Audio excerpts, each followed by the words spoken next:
روزے کی حالت میں جب آپ وضو کرتے ہیں تو اس چیز کو بہت اچھے سے سمجھ لیجئے، وضو کرنے کے دوران جب آپ پانی کو ناک میں چڑھائیں گے یا کلی کریں گے تو ان دو باتوں کا خیال رہے۔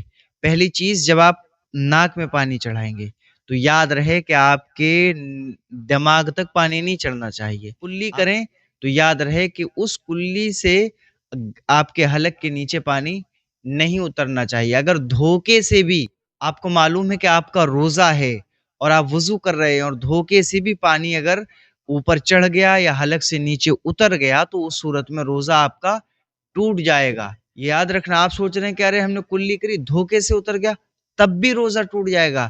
روزہ اس صورت میں آپ کا نہیں ٹوٹے گا جبکہ آپ کو یاد ہی نہیں ہے کہ آپ کا روزہ ہے۔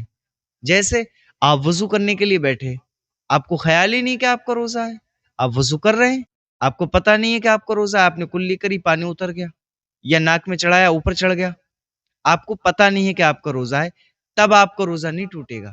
لیکن آپ کو پتہ ہے کہ آپ کا روزہ ہے، یقین ہے، یاد ہے روزہ ہے، اور آپ وضو کر رہے ہیں اور آپ نے کلی کی اور ڈر بھی رہے کہ پانی اتر نہ جائے اور پھر دھوکے سے اتر گیا تو روزہ ٹوٹ جائے گا۔ یہ مسئلہ بالکل کلیئرلی آپ سمجھ لیجئے۔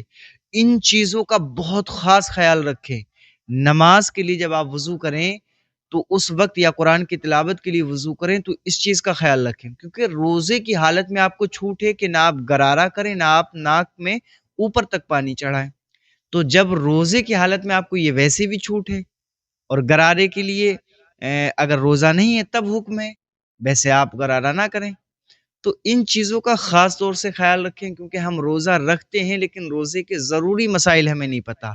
آپ کو اگر نہیں پتہ ہے تو آپ جان سکتے ہیں، اور آپ کو نمبر مل جائے گا، اس نمبر پہ آپ فون کر کے بھی پتہ کر سکتے ہیں۔ آپ نمبر لینے کے لیے کامنٹ کر سکتے ہیں، اس پہ ہم آپ کو نمبر ضرور ارسال کریں گے، ٹھیک ہے؟ تو امید ہے یہ سمجھ گئے ہوں گے۔